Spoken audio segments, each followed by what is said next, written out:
ဇီးပြုတ်သည်လို့ပြောလိုက်ရင်တော်တော်များများအာယုန်ထဲကိုရောက်လာမယ့်ချက်ကငငယ်ကအဖွားကစားကြည့်စိတ်ပတ်ဝင်နေဆိုလို့စားလိုက်မိတော့ကခံစားမိဘူးတဲ့ဖန်တလိုလိုခါတလိုလိုနဲ့ရေတောက်ချလိုက်ရင်ချိုသွားတဲ့အရာတာကိုပဲဖြစ်မယ်ထင်ပါတယ်ဇီးပြုတ်သည်ကကျမ်းမာရေးအတွက်ကောင်းကျိုးများသလိုအသားရည်ကိုရောထောက်ကူပေးနိုင်သလားပြောချင်တာကတော့ဇီးပြုတ်သည်အသားရည်လှစေသလားဆိုတာပါဒီတော့ဇီးပြုတ်သည်ကတားရည်အတွက်ဘယ်လိုတွေထောက်ကူပေးသလဲဆိုတာကိုပြောပြပေးသွားမှာဖြစ်လို့ဗီဒီယိုလေးကိုအဆုံးထိကြည့်ရှုပေးပါအောင်ရှင်ဇီးပြုတ်သည်ကလူတိုင်းနဲ့ရင်းနှီးပြီးသားအသီးတစ်မျိုးပါအယောင်လေးလှသလိုပုံစံလေးကလည်းချစ်စရာကောင်းပါတယ်အစိမ်းရောင်ဖြော့ဖြော့လေးနဲ့ကြည်ကြည်လေးပါအရသာကဖန်တလိုလိုရှိပေမဲ့ကျမ်းမာစေတဲ့အာနိသင်တွေကတော့အပြည့်ပါပဲဇီးပြုတ်သည်ကိုထောင်းစားလို့ရသလိုတနတ်ထည့်စားတာအချင်းစိန်စားတာ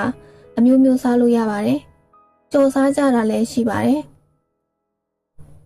ဇီးပြုတ်သီးထဲမှာရေဓာတ်အဆီဓာတ်ပရိုတင်းအမြင့်ဓာတ်ကာဘိုဟိုက်ဒရိတ်ကယ်လ်ဆီယမ်သံဓာတ်ဖော့စဖိတ်တို့ပါဝင်နေပါတယ်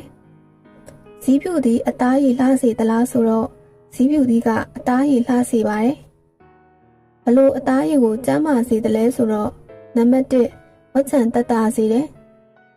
ဇီးပြုတ်သီးကဝက်ချံတွေကိုရောဝက်ချံအမာရွတ်တွေကိုပါတက်တာစေနိုင်ပါတယ်သွေးတန်းစင်စေပြီးအသားရည်ကိုကြည်လင်လှပစေပါတယ်အသားရည်ကိုကြည်လင်လှပစေဖို့ထောက်ကူပေးပါတယ်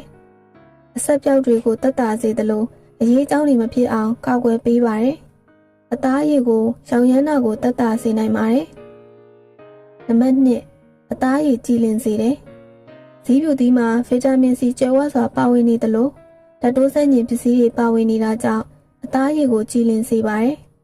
အရည်ပြားမှာဇီးပြုတ်သီးအရည်ကိုလိမ့်ပေးလို့ရသလိုအနှစ်ကျိတ်ပြီးလိမ့်ပေးလို့လည်းရှားပါတယ်အသားရည်ကိုကြည်လင်နူးညံ့စေမှာပါနံပါတ်3အမဲဆက်တွေကိုတက်တာစေပါတယ်ဇီးပြုတ်သီးကအသားရည်ကိုရင်ကြည်လင်စေတာမဟုတ်ပါဘူး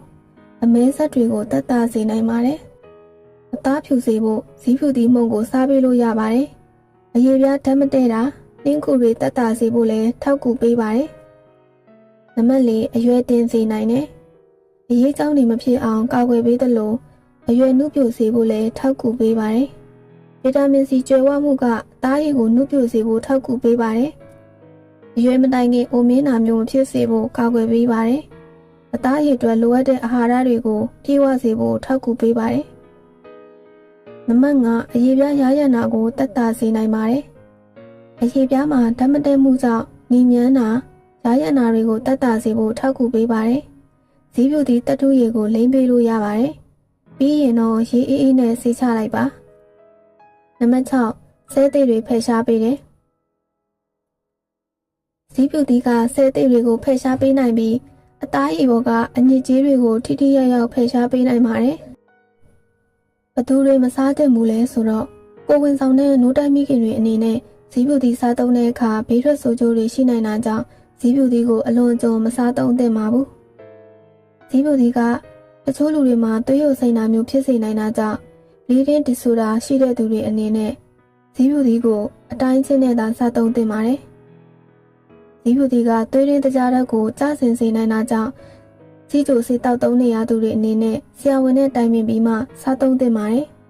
ဇီးပြုတ်သီးကိုအသက်ရောဂါအခမ်းရှိသူတွေစားမယ်ဆိုရင်တော့ဆရာဝန်ရဲ့အကြံပြုချက်ကိုတောင်းခံသင့်ပါတယ်ဇီးပြုတ်သီးကခွဲစိတ်ကုသမှုခံယူနေစဉ်အတွင်းနဲ့ခွဲစိတ်ကုသမှုခံယူပြီးချိန်မှာသွေးထွက်များစေနိုင်တာကြောင့်ခွဲစိတ်မှုမခံယူခင်အနည်းဆုံး2 ပတ်လောက်အလိုတည်းကဇီးပြုတ်သီးစားတာကိုရှက်ထားသင့်ပါတယ်